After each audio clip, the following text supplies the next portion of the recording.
So let's get off and running. We got a lot to cover today.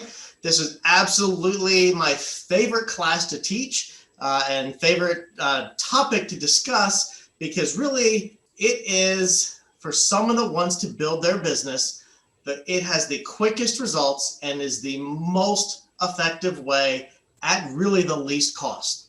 And honestly, it's probably one thing that most realtors, most salespeople in general are not doing, and not doing consistently.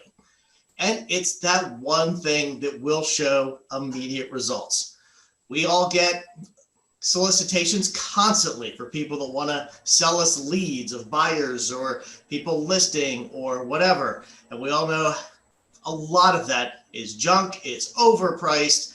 This is something that we know that works. So if those of us on this call and those of us in the real estate business want to grow our business, this is the place to start.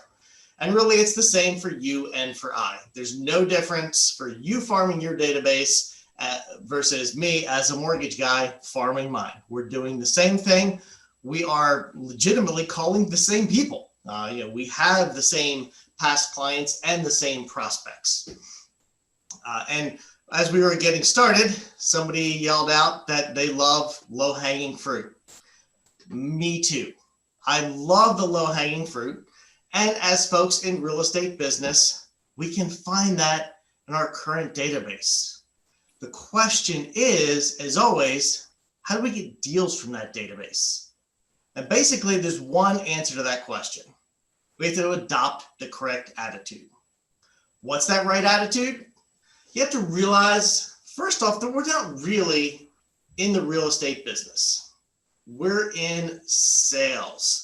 We have to make sure that we come to work every day knowing our product, knowing how to list a home, knowing how to represent a buyer and fill out a contract. But at the end of the day, the most important thing we need to know to build our business is we are salespeople. Here's a quick story about Nike. It'll illustrate the point. How many athletic shoes do y'all think Nike makes?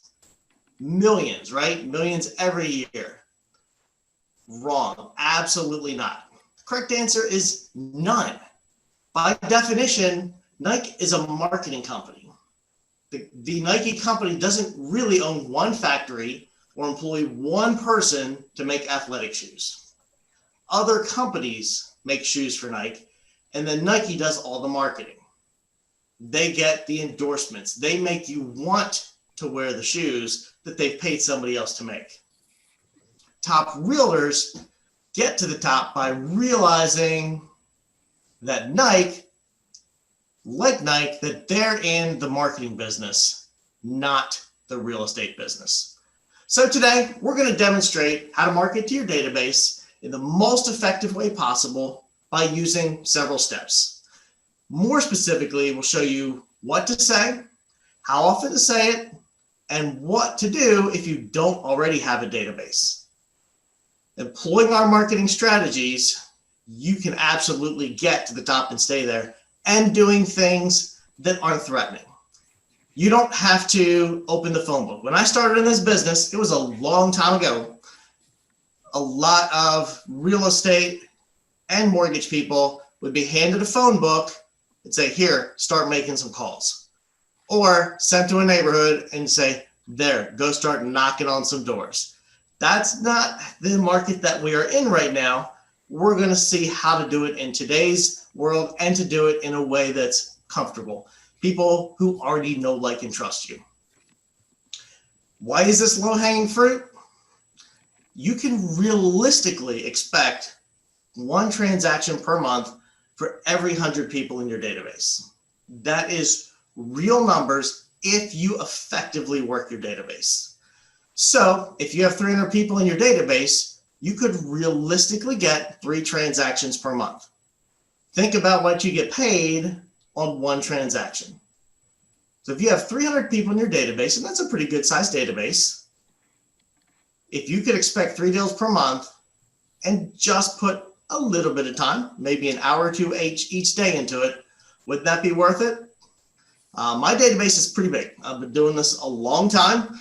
Now, I do prioritize my database of who I am more actively reaching out to and involved with.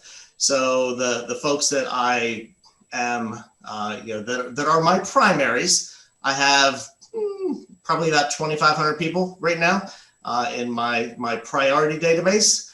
And I've been, especially this year, closing probably a good 20 plus loans per month just from my database. I love working with realtors. I love realtor referrals. They are my priority. If a realtor sends me a purchase client, I will absolutely make that a priority over everything else. But honestly, I get more transactions, more business, more closings out of my database than anything else every single month. Just one last kind of thing before we get started.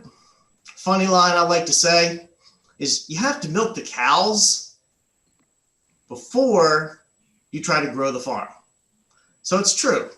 Most of us in the real estate industry can be generating far more business from our database, but we ignore our database. We ignore our past clients. We ignore the people that like us and would love to refer us while we chase the shiny objects, the next thing. What's the great thing? And I'm guilty of this. Hey, what's everybody doing that's getting them, the best results, the next big exciting thing? We're chasing that shiny object and we're abandoning half-built bridges. So we've built half a bridge, we move on to the next shiny object.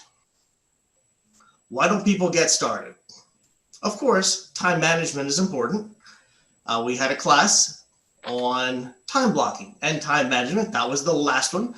Rita mentioned she's finishing up editing it, and it'll be posted soon. So you're welcome to go back and watch that. This is kind of the second step after the time blocking class. But fear can also be an obstacle in getting started.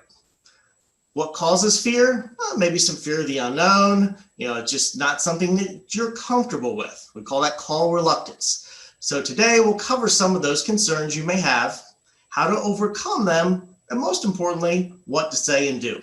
If you know what to say and do, really, that's step one of overcoming the fear. Step two is just going to be, hey, you know what? I just got to do this. I got to pick up the phone. I got to do this until I'm comfortable. And guess what? That'll happen really quickly. Next, let's just quickly cover, are you content? Are you happy with where your business is now? Hopefully you're not. I'm not. I'm doing fantastic, but I always want to do more fantastic. And are you willing to make a change to get there? Would you rather sit and cold call leads, which, as we know, a lot of those are bogus, or reach out to folks that you know, like, and trust? Me, I'd rather work with people that is a comfortable call, people that know me, people that are actually excited when they call me. We chatted about this a little bit. We are in the sales business.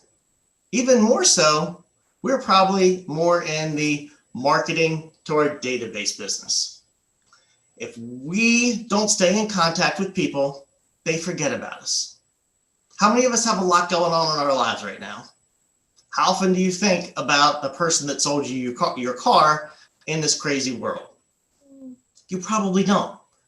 That's what we're looking to correct today. And you may say, as we get started in this, okay, you're talking about marketing to my database.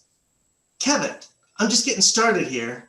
I don't have a past client database. I have 6 people I've sold a house to. How many times am I going to call those 6 people? So before we get to the action steps for effective marketing, what are we going to do if you don't have a database? What do you do in that case? Well, guess what? We all have a database. If you had a wedding, who would you invite to your wedding? Those are the people who would be the start of your database. If you don't have that past client database, if you don't have current clients or a big group of referral partners, just start your database with friends, family, people who go to your church, people even you've met on Facebook. Your sphere is your database. You're not just marketing to folks you've closed with in the past, but your entire sphere. Folks you've closed with in the past are a great referral source. They've used you. They can attest at how awesome you are. But if you don't have that, there's plenty of other people that you can add. And you can just Google it. Google how to create a database of people I know, and it'll give you lists of, okay, here's my plumber, here's the person who does my hair, here's the person who does my nails, here's just all kinds of people that help you jog your memory of everyone that you know. How many people constitute a good database? I mean, really, the more people you have, the better. I'd say about 300 is a good place to start. Continue to build it over the years. Where do you maintain your database? That's really kind of your comfort level. You can certainly do paper and take notes. To me, that doesn't work. It just gets too confusing and too messy. You can use an Excel spreadsheet, but I find most effective is having a good CRM, customer relationship management program. There's tons of them available in the real estate world. We're not going to get into all those that are available. If you don't have one, pick one. How do you know which one is best? Pick the one that you'll actually use. One that looks comfortable, one that looks like a fit for you. You don't have to stress over getting the best one. Just get one that you will actually put into place, where you can send some follow-ups, where you can do some of the things in the follow-up plan we're going to discuss, and that's one that's comfortable for you to use. All right, so let's get into the meat and potatoes. We're going to today develop a follow-up plan. Our follow-up plan should include phone calls, emails, snail mails, text, Facebook, private message, video selfie, in-person meetings, coffees, lunches, etc. We're going to go through all of this today and touch on what to do in each section. And as you can see, it's a diverse plan with multiple different types of touches. A lot of us will close a client, in my case, close a loan, your case, close a sale. Then we put them on a follow-up email list in our email service that will email them recipes and real estate information for the rest of their life. And of course, they're never going to read any of that. If I want a recipe, I go to allrecipes.com. But we all do it. We all put them in those email follow-ups and forget about them. The problem is email alone is the least effective way to stay in touch, and even less effective if you're not sending out something worth reading. We all get those emails and we delete them. We don't even open them. We are guilty of it, but we also know that we don't even want to read that stuff. So of this, on our list here, the most important thing, and the thing we're going to spend the most time on today, is calling your database. The other items, we've actually had some classes on, and we'll be having more classes on. So we're going to touch on them a little bit less today, but still talk about the importance of doing each one. So your next question might be, hey, Kevin, okay, so I have my database. I have my 300 and some people. What the heck do I say? What do I do? That's a pretty good question. And we got the answer for you. We have some scripts. Do you need to live by a script? Absolutely not. But you can certainly use it to get started. After you use a script for a little bit, you throw it away and you've got this. You can keep rolling with it. So we've got some great scripts, and Rita emailed out one as a Word document that you can play with and adjust. So all you need to do, or whoever's calling for you, if you have an assistant or someone else, is to get started, follow the language we're going to provide. So here's our goal for marketing to our database. These are our numbers. So we're going to see the slide again when we're wrapping up, and we'll kind of cover why we want to do these things. But we're going to try to call 3 times a year. We will do some emails. We will do snail mails. Texts are more important than ever. Social media is important, between posting, reacting, and messaging, custom Facebook ads, and doing video selfies. Now, we're not going to send each person 2 video selfies a day. That's us sending at least 2 video selfies a day. Calling. This is the #1 most important thing that we're going to do. You do nothing else from this call today, do this. And our goal is to call each person in our database at least 3 times a year. So we all live by our phones nowadays. In fact, you know you're a phone addict if the phone is the first thing you grab when you open your eyes in the morning. And a lot of us will grab our phone and check how many likes we have on our Facebook or Instagram posts that we did last night. We all love to post something and see lots of people liking it and commenting it. It gives us that nice little shot of dopamine and like, wow, people like me. They really like me. So I listened to Elvis Duran in the morning, and they were just having a conversation the last day or two where they were all comparing their screen time for the last week. Your phone even now shows you how much time you are spending on the phone and on what app, whether it's Instagram, Facebook, whatever it may be. So here's my thing. Here's where I'm going with this. We want to put contacts, triggers, appointments in our calendars. Then we want to stick to it. These are easy conversations to have because we know these people. And we have to be confident in ourselves. We have to hold ourselves accountable. Let's say we have to hold ourselves accountable to stick to these appointments to reach out. So if you have an appointment to make 3 calls tomorrow, 10 calls tomorrow, spend 2 hours making calls tomorrow, and someone calls and says, hey, I want to go see a house. What are we going to do? We're probably going to say, oh, okay, let's go see the house. And then we're just going to ignore that call time, that call block. What is going to happen? We're going to lose that opportunity to reach out and connect and truly build our business. So again, review the time blocking class from last week. It talks all about that. But what you'll learn is how to stay on offense. So sports analogy, in football, who scores the most points? So when you're watching football, who is typically scoring the most points, offense or defense?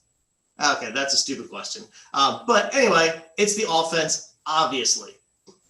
But if you're not on the offense in your business, if you're always on the defense, always reacting, always putting out fires, then you're not going to score. You're not going to get the closings. You're not going to build your business. If you're not selling all the time and making sure that you're focusing on the offense, you're not going to score. If you're always reacting, you're going to feel busy, but you didn't actually do anything today. You didn't actually do anything this week to progress your business and build your bank account. So block out the time and call people in your database. Here's some good times to call. Spring and summer. We all know that's the start of the busy buying season. Spring and summer is when we are the busiest. So reach out around spring and summer. Hey, how are things going? Spring's coming. How's things going with the house? Whatever you have to chit chat about, and we'll look at our scripts. Time change is a good call. It's that time of year. Time's about to change. Daylight savings. How many people actually know when that is? I don't. My wife and I have talked about it over the past few weeks. Like, when is time changing? That's got to be happening soon. It's going to be getting dark. It's going to be getting dark earlier or later. And honestly, neither one of us have Googled it. We're not sure. We're just blind. So if someone called me and said that, I'd be like, oh yeah, that's cool. We've actually been talking about that. The last two are ones that I absolutely stick to and are the most important thing in my day, every day. One is closing date anniversaries. So in my CRM, I have triggers. So every year on their closing date anniversary, I get a trigger. So if someone closed a year ago today, it's going to pop up today as a reminder that, Rita Miller closed on her house last year, this day. So I call them up like, hey, happy 1-year home purchase anniversary. They are super excited to hear that. It could be, hey, happy 6-year home purchase anniversary. The response I get 90% of the time is always the same. Oh my goodness, I can't believe it's been that long. Oh my goodness, I can't believe it's been a year. Oh my goodness, I can't believe it's 7 years. Then the conversation starts. We just chit chat about whatever, see how the house is going. Sometimes saying everything's going great, everything's wonderful. Sometimes they're talking about, oh yeah, we're thinking about selling the house, thinking about moving, thinking about doing this. It's a great conversation starter. Birthdays, absolutely a wonderful reason to call. Now on birthdays, I do more text with video messages on birthdays. That is how I start my day every morning. I want to be one of the first people to wish them happy birthday on their birthday. But a phone call is another excellent way to reach out on their birthday. We all love ourselves. We all love celebrating our birthday. Even if we don't want people to know how old we are and that we are getting older, it's still a day that is super fun for us. So people reaching out is memorable. This is just an example of, and it's kind of tiny, but just of what my CRM looks like. So on the left-hand side over here, you can see what is that? On the left-hand side is I'm having trouble reading them too, is my tasks. So on that left-hand side, you can see the follow-up. So the first one says 1 year follow-up, and I scribbled out the names. The next one says check in on a past client, then another 1 year follow-up, a follow-up on a pre-approval. So it's just an opportunity for check-ins. Those come up as tasks, and then it's my job to satisfy those tasks each and every day. On the right is an email I get from my CRM showing all of today's birthdays and all of my tasks to do for today. That's just a snapshot. There's other pages of my tasks. But that is the CRM that I use, and it kind of keeps me organized electronically.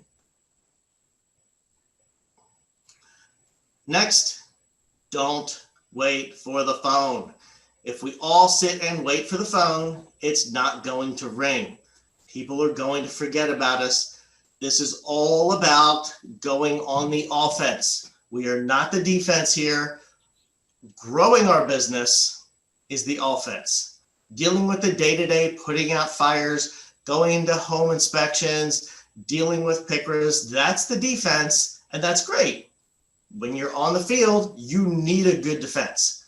But the offense is critically important to scoring and winning the game. Okay, so let's say you haven't been working your database. Let's just say you have all these people, and oh my goodness, I sold Sally Jones a home 4 years ago. I haven't called her. I haven't done anything other than have her in my email follow-up system. I can't reach out to her. She's going to be like, oh, seriously, you're calling me now? That is absolutely not the case. If you haven't spoken to somebody in a while and you call them, I have never had someone say, well, why are you calling me? You haven't called me in 4 years. Unless I'm calling and just saying, hey, want to buy something? Want to buy or sell a house? And that's not how we're going to approach these calls. We're going to call to check in, see how they're going, see how things are. And guess what? People are going to be excited to hear from you. They're not going to be upset. We talked about the example of someone who sold you a car salesperson. I have a Jeep, and sometimes I think about the lady who sold me my Jeep. Sometimes, well, actually, it's really a lot. I think about her all the time. I'm hurt and upset. She never called to check in on me. Sure, I get automated junk mail from the dealership, but nothing from her. We had such a special relationship during that transaction. We really connected over picking out my Jeep color and accessories. And honestly, at this point, it troubles me. I can't even remember her name. I stew about it every morning when I get up. That's all. We all know that's BS. None of that happens. Absolutely not. But you know what? If she actually called me once or twice a year and was like, hey, Kevin, this is, I don't remember, whatever her name was, I sold you your Jeep. You going to drive that thing till the wheels fall off or what? Come on, man. We got some new stuff in stock. Come down and see it. Now me, I buy something and keep it forever. I hate car payments. But if you're one of those people that buy a new car every year or a few years, you're a great prospect. But in my case, I'm not a prospect to buy right now, but you could just say something like, hey, I know how Jeep people are. Y'all love each other. Y'all talk. If you know anybody else that wants a Jeep, send them my way. Or if you see anybody who's like, oh man, I've always wanted one of those, give them my name and number. I'll take great care of them. I will. Absolutely, I would remember her and send people back to her. Another part of the fear factor, oh my gosh, people are mean. I don't want to call. Well, really there's two types of people you talk to in prospecting. And really, most of them fall in the nice section. Most people that you call are going to be nice. Worst case scenario, somebody hangs up on you. If somebody hangs up on you, delete them from your database and move on to the next one. But I don't even do that. Who knows? Maybe they're in the middle of something. Maybe they're having a bad day. Who knows? But I still leave them in my database unless they say, hey, stop calling me. But most of the people I'm calling every day, really all the people I'm calling every day, I've spoken to at one point or another. Either I've closed a transaction with them, or they've called me and applied and asked about a pre-approval. So it's not cold calls. And when people know you, they're not going to be nasty. And if somebody is, that's their issue. They're being nasty. It has nothing to do with you. And you never know what's going on in people's lives. So if someone is not as nice as you'd like them to be, so what? We got thick skins. We're salespeople. You just hang up and move on to the next one. And then maybe next time you call them, it's on their birthday. And they're super excited because it's their birthday. All right, let's get into scripting. I sent a script in a Word document that Rita shared, but here's a good one as well. You can adjust it to whatever you want. This one is a voicemail script. Hey, Kevin. Yes. I'm sorry. If they're looking for it, just in case, it's at the end of their PDF that I put in their handouts. Okay. So it is there. It's just not a separate document. Now, when we make these calls, I make my calls during the day, during the workday. Sometimes I'll do them on evening and weekends, but most of the time it's during the workday. And I actually find that to be more effective because in the evenings and weekends, people are busy doing their stuff and their lives. While they're at work, guess what? They're probably going to pick up the phone more likely than when they're out and about doing something. I mean, and that is statistically correct, but it's also correct in my case. If it's something that I think is a potential client or a realtor that needs help, then I'm going to answer that call. But if it's just somebody that, that I know just wants to talk to me, I'm like, oh, whatever. I'll call them back. I've got other things going on. But to be honest, while we're at work, everybody loves a distraction. So most of the time, you're going to get voicemail, probably even about 70% of the time.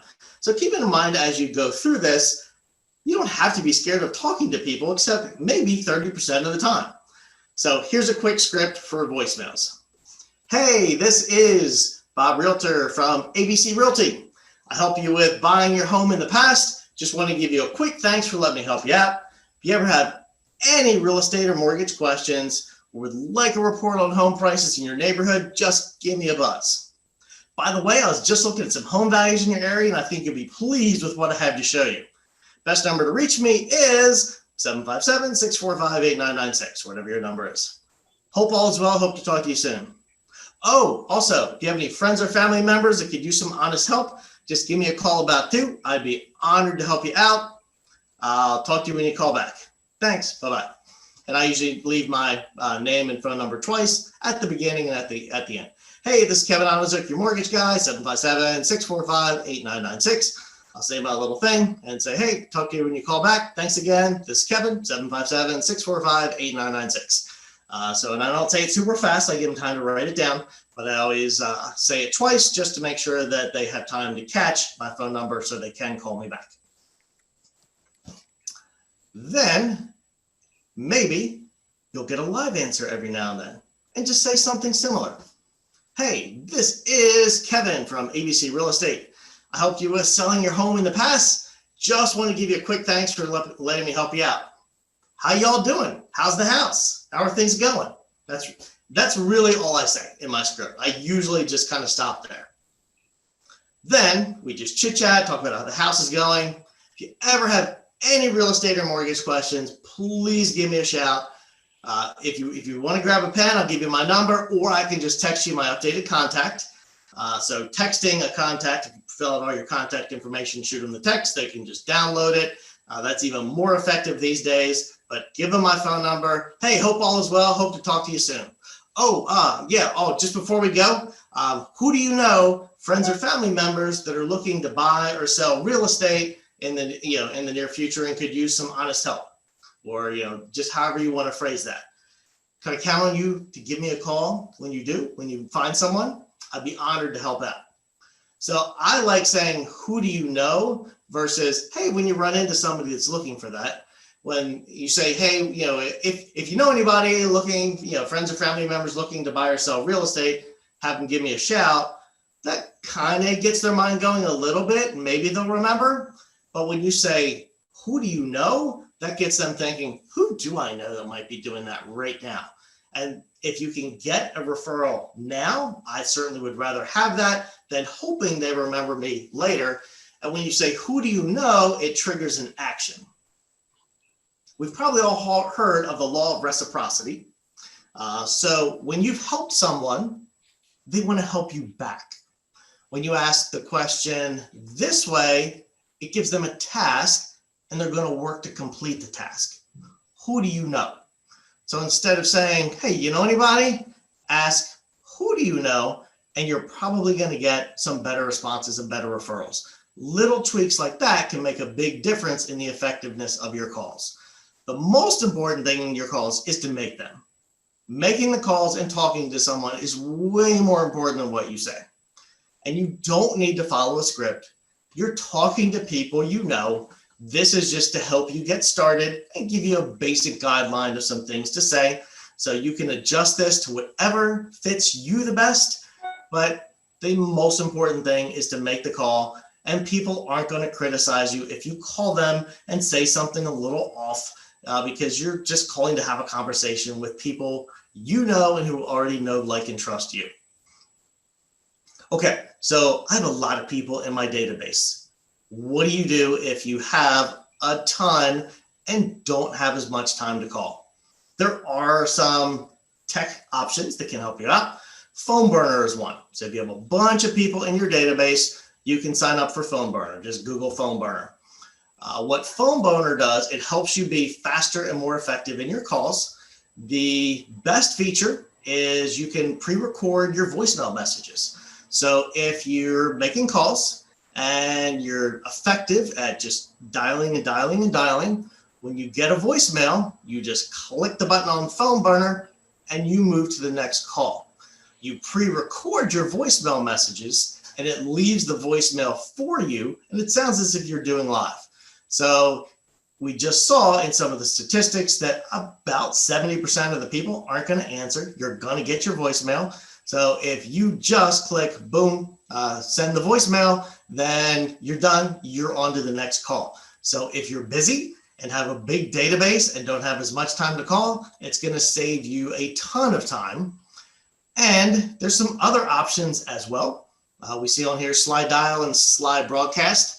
Don't have time to call at all. And this isn't a way to not make calls, but let's say you're on vacation, taking some time off, doing something else, having having some reason where you can't be in the office for a week or two. You can have services that do direct to voicemail calling. So same thing, you pre-record the message and this drops the message into their voicemail box without ever actually even ringing their phone. So it's direct to voicemail. So with slide dial, the first one, that's for one person. So let's say you have that person that you know that if you call them, it's going to be a 20-minute conversation. So it's a customer you're actively working with. They're a buyer or someone that has a listing. Every time you call them, you know it's going to be a 20-minute conversation, but you need to send them some information and they like it by phone. The slide dial allows you to record a message to that one person and send it directly to voicemail. The slide broadcasts it out to lots of people. So it's direct to voicemail, same message for as many people as you want. Every single person in your database if you want. The best use of that I've had in my entire career was just a few months ago when the whole refinance boom started. I did a broadcast to basically everybody that was in my database of closed loans. It was a combination of voicemails, texts, and emails, and my phone went crazy. Just one broadcast got me to the best production I have ever had in my entire career in mortgages. So it can be effective. So the slide broadcast for multiple people. In my case, the only times I ever use that is when I really have to get an urgent message out to a lot of people. You can also use an assistant. That's perfectly acceptable. You still need to make some calls, but an assistant can do most, if not all of them, if you use the right scripting. So you take a similar script, have a similar conversation, but that assistant, that person that's helping you out, starts with, hey, Kevin asked me to call, and then roll into your script. When they say, Kevin asked me to call, then they are thinking, oh, Kevin's engaged. This is a message from Kevin. So they are thinking, wow, Kevin's a great communicator. Kevin is great in follow-up, but I'm actually not even making the call. So you can get a customer to feel engaged, feel well communicated with. They forget that it was actually someone else even calling them when you script it correctly. Hey, Kevin asked me to give you a call. He said that we're still waiting on an updated pay stub and just wanted to make sure that you didn't forget and we could get that done quickly. Or, hey, Rita asked me to call and you just remind you that the home inspection is tomorrow at 9 a.m. So using your name and ask me to call is hugely effective in communicating, having somebody else do it and you getting the credit for it. And when you use things to help you with your call, such as phone burner, dropping emails, etc., or dropping voicemails, you can crush your calls. I mean, theoretically, you can get through closer to 60 people per hour, 60 contacts per hour if you use it effectively and crush it, because you're only talking to a certain number of people, not everyone, and you're not wasting time leaving voicemails. So think about this, each of us. Let's really try to imagine this. What would our business look like if we made an additional 300 calls a month? And really, it took about 5 hours a month, or about 1 hour and 15 minutes a week. Oh, I didn't mean to do that. Is it really going to be that quick? Sure. If you are a beast at phone calls and use some of the help and phone burner and whatnot, you can get it to that quick. It takes me longer. Honestly, I still do a lot of the voicemail messages myself. I do a lot of the personalization. I spend my first couple hours every day on the phone, reaching out, working the tasks in my CRM, but you can get it that efficient. It's a matter of just doing it. We all know what the results would be if we actually did this. It's just a matter of implementation. And in talking about time and how long it takes, I put a little hourglass on here because it's important to limit our call time on each call. Keep the calls to 3 minutes max. I actually have a timer, a little mini hourglass thing on my desk. I don't typically use it, but it's a reminder to keep the calls short. We all know people that are going to call us and we're going to get trapped on the phone chatting. There's people that are talkers and people that aren't.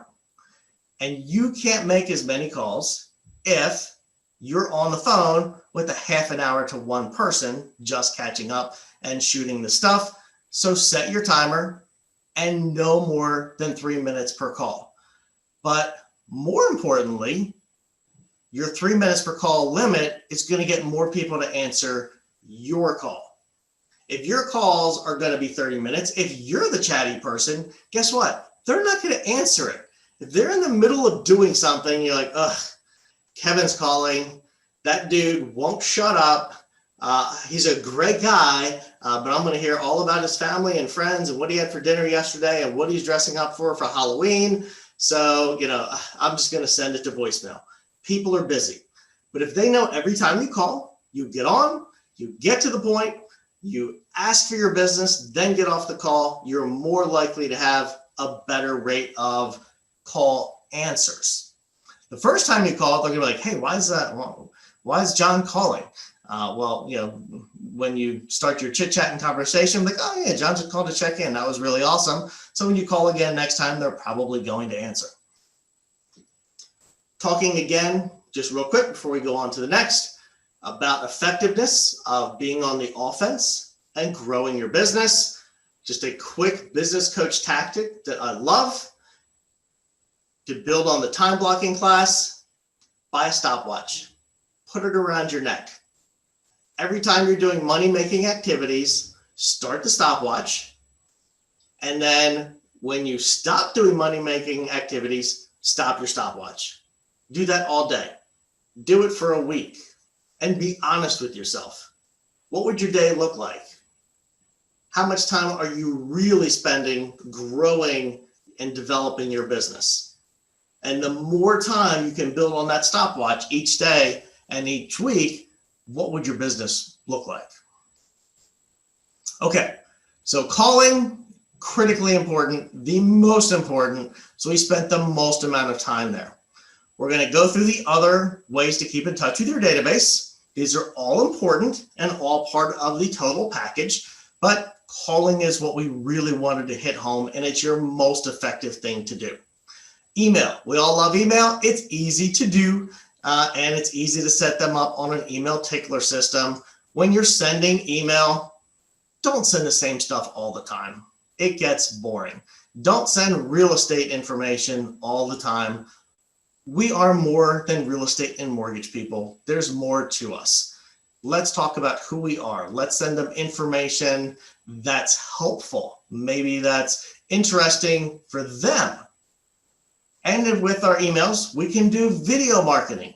Video is the social lubricant. Those of us who were hesitant to use video a year ago, guess what? We're all using it now. We're all on this Zoom call where maybe if we had the same class last year, which we did, it was in person in the war classroom. So video is more important now than ever. So put a video in your email. Do emails about what's happening in the area. You can do it just with an email of updates of what's going on. You can do it as a video, however you want to do it. But I would love to get that email because we are always trying to figure out as a family, what are we going to do this weekend? What's going on? Of course, now there's not much going on in general, but in a typical non-COVID world, send out event information. But in a COVID world, if there's stuff going on that's interesting and fun, that's even better. If someone sent me an email saying, hey, I know it's tough to find fun things to do, but guess what? Here's some awesome things you can do this weekend, whether it's special events or just stuff that's always around. You can send your emails using your smartphone, send links to YouTube. When you're doing all of your video marketing, don't do a lot of editing. It's supposed to be you. It's supposed to be showing you a real person, showing them the you that they already know. And then when you do a video, just have a short call to action at the very end. Don't make it about selling them something. Give them some information, give it to them in a casual format, and just have a short call to action at the end. We had a video marketing class, which I believe Rita has posted on the War YouTube channel. For more information on video marketing, please visit that. How often should you send email? We talked about how often should you call. How often should you send an email? Well, it depends. If you're sending garbage, if you're sending crap, don't send it. It just annoys people. We all know we get tons of junk email. If you bring $100 bills in your emails, if it's really good content, send it as often as you can deliver good content. If you can come up with good content every day, do it every day. If you can come up with great content once a month, then do it once a month. There's no magic number. It's really about quality being more important than quantity. If you're looking for local events, easy to find. Here's an example of one I pulled. I just Googled this last night. Williamsburg, Virginia calendar of events. The visitwilliamsburg.com is our Chamber of Commerce website. You can hop on there and get information about all the fall and harvest gatherings, special events, and the stuff that's always happening. So Google is your friend, and you can just take stuff and put it in a nice looking format, stuff that they could have Googled anyway, but when you put it in a nice format and send it to their inbox, they're going to appreciate that. Facebook, you can find a ton of information on Facebook, including events. I just pulled this one off my Facebook page, so you can see some of the things happening online now. So right now you have even online events and such that are showing on Facebook, but you can go to the right side there where it says find events, and you can look for events today, tomorrow, this week. You can choose dates, like here's what's happening this coming weekend. So a lot of ways where you can track down information and interesting content to send to people. When you're sending emails, focus on your fans. Some people are going to opt out. Some people just do that. Some people just don't want email, junk mail. If you send them something personally, guess what? They're going to open it and read it, etc. But if it's a mass broadcast, some people just aren't going to do it no matter how great what you send is. And we are, at least I am guilty of looking at my opt-outs. And when I see one, I'm like, oh, why did they opt out? They really liked me. We have a great relationship. Why did they want my email? Well, it's not personal. It's not because they don't like me. It's not that they wouldn't recommend me. They just don't want the email. Maybe they just get too much email and they just don't want all of the follow-ups that way. And that's why it's important that we have multiple methods of follow-ups, not just putting them on an email tickler and forgetting about them. When we're focusing on our fans, it's great to get a yes or a no. If we get a yes, guess what? We're moving forward. Hey, yes. Hey, come out. I have been thinking about my house. Come out, take a look, see what you think I can get for it. You have an appointment. Nope, don't need anything, but I'll keep you in mind. I hate when people say I'll keep you in mind. Realtors tell me that all the time. Oh yeah, it's great. Yeah, I'll keep you in mind. Yeah, keeping me in mind doesn't mean referrals. When somebody says I'll keep you in mind, they're just kind of like saying, okay, I gotta go now. But then you just keep following up with them and make sure you stay in their mind. That's where the money is, and there really is, the maybes. That's the I'll keep you in mind. There's no money in them. So the wishy-washy folks, the yeses are the nos. The yeses are the money. The no's are, okay, I can move on to the next one. I'll check back in with you in a few months or 6 months or whatever it is. The maybes, the wishy-washies, I still keep them on my list. I still work them. But the idea is to find the yeses and keep in touch, keep in contact. So when they do have a need, we're the yes they picked. And don't leave your wealth on the table based on the fear that everybody's opting out. We talked about that. I sometimes take it personally or used to, but you just have to realize that, hey, you know what? They may just not want emails. Doesn't mean they don't want you to call them or text them or mail them. Video marketing emails. You can record your video on a smartphone. You don't need a lot of fancy equipment. You can upload it to YouTube, grab the link off YouTube and share it, and email it out to your entire database. It's really that simple. You can record a video on your smartphone, put it on YouTube, click the share, send it out, because when you hit share, they just basically give you a web address. You can embed it in a picture and say, click here, click the picture, whatever it may be. You can do that. Say it takes you 10 minutes to do a video. It would probably maybe take you another 10 minutes to do the share. And you can share it on your social media as well. Here's an example of a video email I did about credit. Rita gave me a great setup for this one. We're having the credit class coming up next month. So this was one that was on my YouTube channel. I actually picked this one because we did have the credit class coming up. And this one was all about how credit impacts qualifying for a mortgage. So I'm not going to show you all of this, but here, let's see. Can I get this to come up?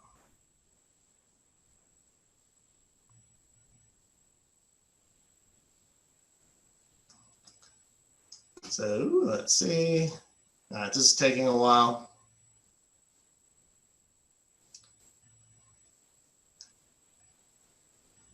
Hey everybody, this is Kevin Onizuk, the mortgage guy. A problem I often run into, or maybe just a misconception people have, is about credit scores and getting qualified, and in my case, qualified for a mortgage.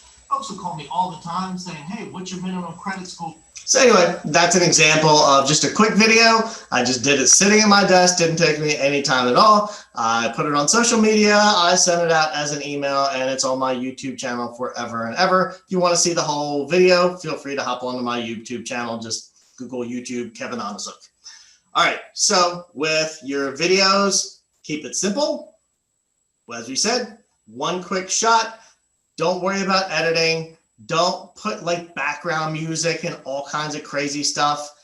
Feel free to shoot it outside or on a nature scene, something that looks really nice, or in front of one of your listings. And you can even in your video do what we call a video sandwich. Do your little intro, do something interesting, and your call to action.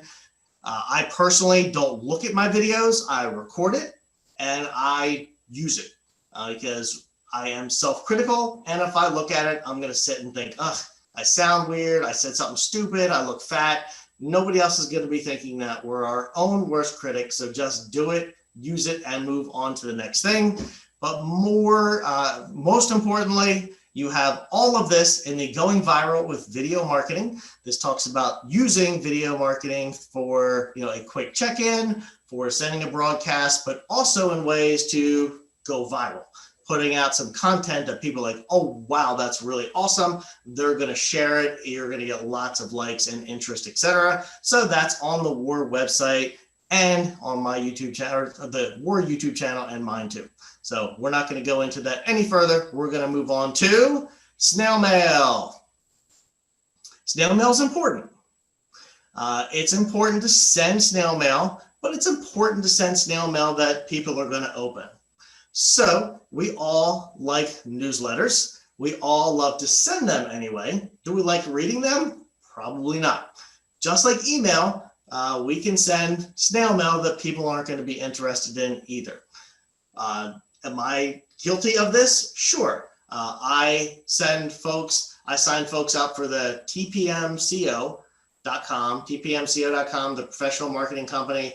After closing, I sign them up. It's $25 over 5 years. They send them a few things a year via mail. It's postcards, it's newsletters, etc. So it is something that I absolutely do, but it's not the most effective way to send mail. Snail mail effectively is something that's personal. Anything you can do to make your reachbacks personal, you're going to have a much better impact because they know that you're reaching out to them, not just throwing a bunch of stuff out and seeing if it sticks. So your snail mail mailers, you should send things that say, I like you. Superman letter. Superman letter is stuff that shows you as a real person. So sending something showing you doing something, traveling, something that personalizes who you are. So sending all of these monthly might be a lot. I don't do them monthly. This is just a kind of a goal that you can set to do them monthly. That would be a lot, especially if you have a database of 1,000 people. Doing that yourself would be practically impossible. But you know what? You can get help. And you can throw anything you want into your mailers. You can do newsletters and stuff, but the most important thing is something that connects personally, like the I like you cards or postcards. A way to say I appreciate you. And you can use those words. If you don't want to say I like you, you can say I appreciate you. I care about you. Hope you're doing well. Hope things are going okay during COVID-19. Hope you're staying safe and healthy. Although simply just saying stuff like I like you is the most effective.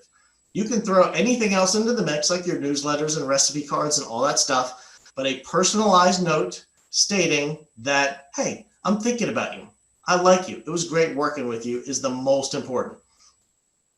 Here's some examples of what I use. So towards the top left is just a card on the front that says, I like you. And it has a little Facebook like thumbs up. Everybody recognizes that. And you can put a very simple message in here. Hope you're doing awesome, Kevin. If it doesn't say I like you on the front, then your message inside should be like, hey, I like you. Miss catching up, or hey, I like you. It was great working with you, Kevin. And usually we don't even make it like working with you, etc. It's just, hey, I like you. Hope you're doing awesome. Hope you're staying safe and healthy, Kevin. The picture on the bottom left, this is my assistant's desk, and she has a pile of note cards and lottery tickets. So we talked about check-ins. So on the year anniversary of check-ins, we do the phone call. But on the 6-month anniversary, I have triggers for those as well. We are sending a note card, just basically checking in. In that case, it's the ALCOVA mortgage note card, and we toss in a lottery ticket. So when someone gets that, they're going to get a handwritten envelope and a handwritten note. Little secret, it's her handwriting, not mine, but people aren't going to look at it and be like, I don't think that's Kevin's handwriting, because they're not going to remember what my handwriting looks like. They may think, Kevin's handwriting is, they're not going to be critical of thinking it's not your handwriting. But what I like to do is throw in a lottery ticket and say, hey, give me a call if you're a winner, or just something a little catchy regarding the lottery ticket. They're more likely to open that note card and remember it. Only costs me $1. And I only do that maybe once a year per person. So the cost isn't terrible, but it's a great way to get remembered, get your mail open. And when I do make those follow-up calls, people talk about the lottery tickets all the time. It's super fun. Okay, snail mail, moving on to texting. Texting is important, especially for younger folks. For your younger folks in your database, they don't necessarily like to talk on the phone. So texting and reaching out needs to be in your quiver of arrows to reach out. So you can do group texts. So you can use your CRM and group text everybody in your database. You can use things like Mighty Text and text everybody in your database quick and easy. How often should you text? It's probably like the emails. Text when you have good content to send. If you have interesting information that really is of value, text more often. If you don't send the text. If you're not sure, if you're like, I'm not sure anybody would like this, they probably won't. And as far as texting goes, the group texts are great. The personal texts are better. Personalizing everything is way more effective. So even if you're sending the same text to multiple people, I find I get way better results and way better feedback if I send it to them personally. And to send it to them personally, I use their name. Like, hey, Mike, and then send the message. That gets a much better response rate. People know when they're getting junk. People know when they're just getting a mass text or email or whatever. So when you personalize it, then you're going to get a much better response rate. And if you personalize it with a video, then you're going to get an even better response. Facebook. We're going to cover this quickly because we're going to have a whole nother class on this next month. But social media is important. And when we're talking about Facebook, we're going to talk, it includes other social media such as Instagram, etc. You can certainly even do stuff on TikTok, and maybe in 10 years when they're when they're of legal age to purchase, then you may have a client there. But social media is important, and you need to have a consistent ritual. You need to vary your interactions and posts. So we all know the 80-20 rule. On Facebook, the 80 should be interacting. The 20 should be posting. Yes, we want to post good content, interesting content, but interacting is critical because Facebook is very narcissistic. When we post something, when we go to Facebook, one of the first things we're going to do is go see, hey, that thing I posted, how many likes and comments did it get? We get excited about that little dopamine hit. We want to see that people are reacting. That's what people want to see. So go through your feed, comment, like. That's what really will solidify that relationship. That's where people will respond best. Certainly post good content. stuff that's interesting. And like I said, we're going to talk about that on our next class, but you're going to work your friends list. You're going to send private messages. A simple private message like the note card makes a huge difference. Just a quick private message saying something like, hey, Rick, it's Kevin. Just checking in to see how you and your family are doing. I know things have been crazy with COVID-19. I would love to catch up with you. Or, even quicker than that. Hey, this is Kevin. I was just thinking about you. Wanted to shoot you a message and let you know that I think you're awesome. That's really all it has to be. Use videos and pictures so you're varying your content, plus they just get more likes and interest. Facebook ads, we're going to talk about that on our next class on what ads just don't work and how to customize Facebook ads that will specifically target your past clients. So you can run Facebook ads, you can do posts and boosts that'll cover anybody and everybody you have in your Facebook world, but you can target those specifically to your past clients and make sure that they show up in the feed of the past clients and people you're trying to target. So they are showing up in the feed of the people in your database. So that is a new touch point, a social media touch point. So how do we learn more about Facebook and social media? There it is. This is from an email Rita just sent out for the War Education Corner on November 18th, Facebook ads, past database, and referral partners. So go ahead and sign up today. Video selfies. I love video selfies. We talked about doing a couple of these a day. I do a bunch of these every day. I use this often in place of a voicemail. So we talked about leaving a voicemail to someone that we know is going to trap us on the phone forever. So if I need to communicate some information quickly, I don't want it to be a 30-minute conversation. In lieu of a voicemail, I'll often just take a quick video selfie and send it off. And that way they're getting the message, but they're seeing me, they're seeing my face, they're getting more used to it. They see me as a person, and it's a great way to solidify that relationship. You can use that for past database calls. It's definitely not your primary thing to do, but let's say it's a 1-year home anniversary. You've called, you don't get a hold of, the buyer, the spouse, whoever it may be.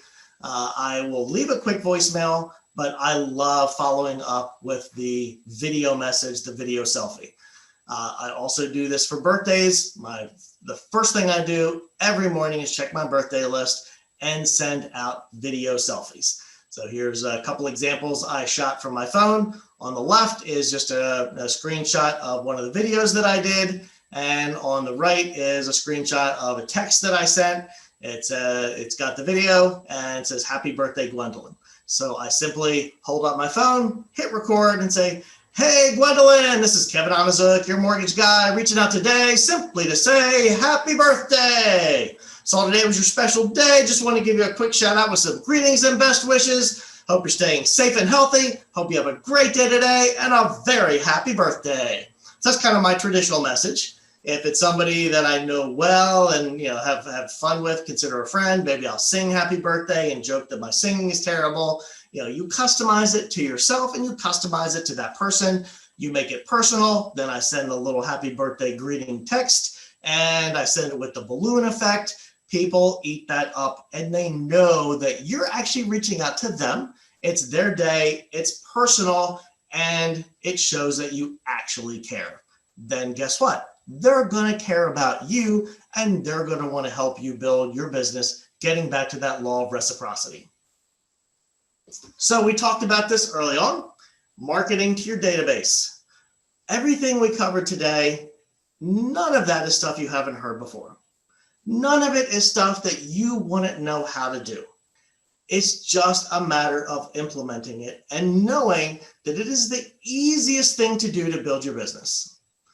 If you have a past client list, spend some time, clean up your database. Even better if you can put it into a CRM, a customer relationship management system. If you don't have one, I'm happy to recommend something or talk to your broker. I'm a believer in the case theory, CASE, copy and steal everything. So ask the best agents that you know, ask them what they use and use that. But most importantly, just do something that'll help keep you organized. Don't overthink it. Just use what you will use. If you're not going to use a CRM, if you're not going to log in, if you're not going to work it, do whatever it is that will work for you and actually make the calls. Make a personal call 3 times a year. We all have time. If we look at our day, if we do the stopwatch activity, we're going to find we are spending more time on defense than offense, and the offense is where we build our business. The more time we spend on offense, the more we build the business, then we pass off tasks. The defense tasks we give to a loan transaction coordinator, a real estate coordinator, an assistant, a real estate assistant. Hire an assistant. When's the best time to hire an assistant? Right now, if you don't have one. If you can't afford one, figure it out. Take money out of retirement. Do whatever you need to do to take the tasks off you to help you be a salesperson and a marketer to be on the offense. Email, sure, great. Send some emails, maybe once a week, but send decent content. Snail mail, send something once a month. That's a little bit of a high goal. Of all of these, I'd say that's probably one that you can maybe do once a quarter, something a little less, especially if you're going to focus on sending out something personalized, which is way more effective. And you don't have to do it yourself. Have somebody write it out for you. No one's going to know. Text at least 5 times a year. So just shoot some sort of personalized text, maybe once a quarter plus their birthday, something of that nature, just to check in. Send a text when you're nearing spring and summer buying and selling season. Send a quick text to past clients, to people that were prospects. If you don't have time to sit and talk to every person that was a lead at one point a year and a half ago that never actually did anything, shoot them a text. Record a video message that doesn't have their name in it and send the same video message to everybody. Just personalize the text. Facebook, do something every day. Post every day if you can post something interesting. If not, just go in and like and comment on stuff. And you could even have somebody do that.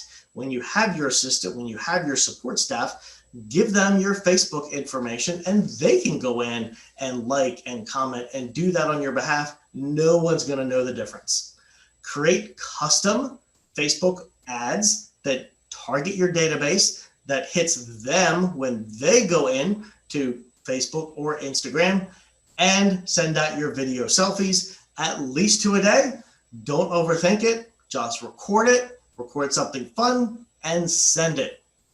These are your goals. So keep this page. If you really want to be effective in your database and marketing to your database, if you want the results that we talked about early on, and they are real results, it is not an exaggeration.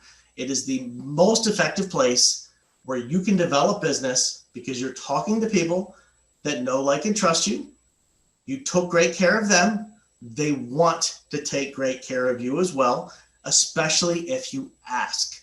You just have to ask. You can call and check in and see how their house is going, and it's all great, but you will double or triple your effectiveness if you ask them to send you someone. Ask them for their business or ask them to send someone that they know.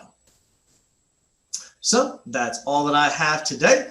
I am more than happy if anybody wants to go over anything in further detail, even sit down face-to-face, come up with your plan.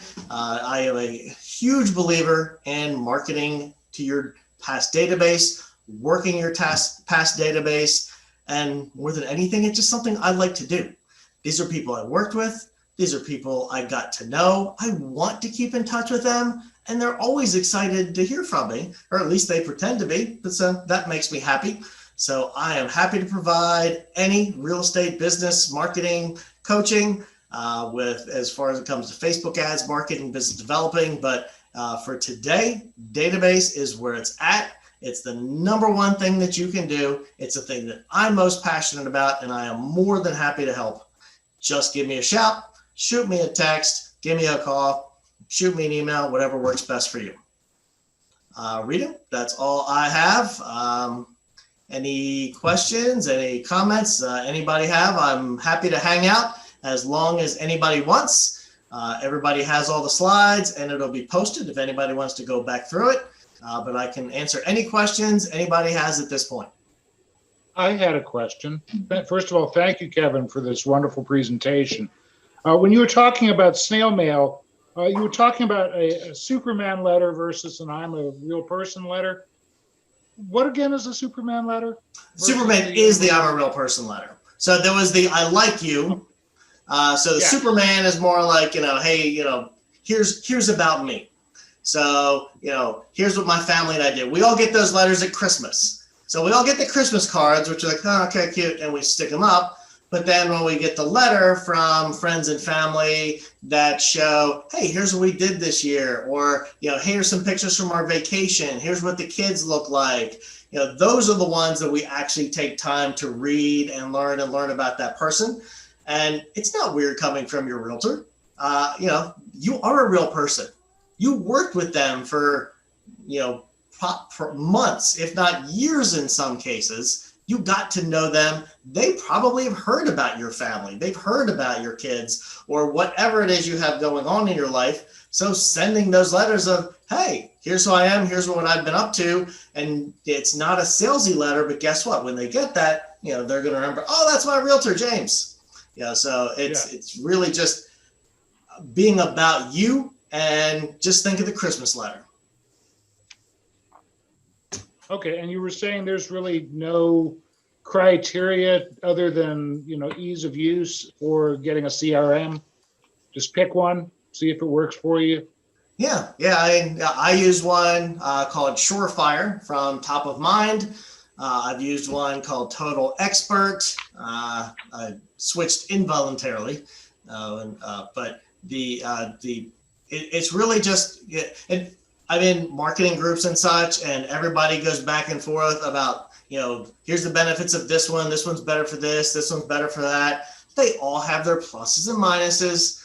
The key is just picking one that you'll use, one that seems comfortable to you, one that's, that'll do the basic functions that you want to do and help keep yourself organized. You can try to do it on paper, you can try to do it on an Excel spreadsheet or something. Once you get a decent sized database, that'll become impossible. Technology is your friend, and you can do it with a simple enough system. And I always take notes. Every conversation I have, I take notes, log it in the system, so that when I call back next time, I know what we talked about last time. So, it's, hey there, a note could be something like, chatted with Bob, super happy with the house, had an issue with the roof, but got it fixed. His kid just started college, and, thinking about maybe selling in the next couple of years, something of that nature. So just notes of whatever you talk to. So then next time you call, you can say, hey, it's Kevin, just checking in, how things going?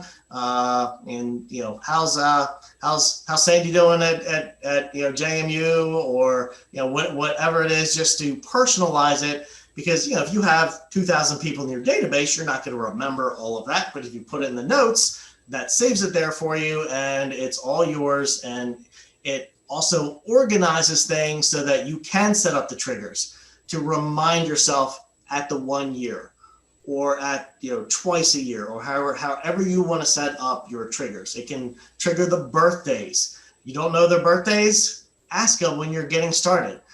Look on Facebook, or contact your loan officer. If it's a loan officer you referred them to, we have everybody's information. We know their dates of birth. We know their social security numbers. We're not going to give you their social, but we'll say, oh yeah, their birthday is June 16th. We'll give you that. Thank you. Thank you, Kevin. Awesome. Hey, thank you all for attending. And anybody you think could use some of this information, just let them know it'll be posted. Rita will do some quick editing of maybe our beginning conversations or whatnot, but she'll have it up on the WAR website very soon. Okay. All right. Well, y'all have a good day. We'll see you next time. Thank you, guys. Thank you Okay, very much, Rita. thanks. Bye-bye. Thanks, Kevin.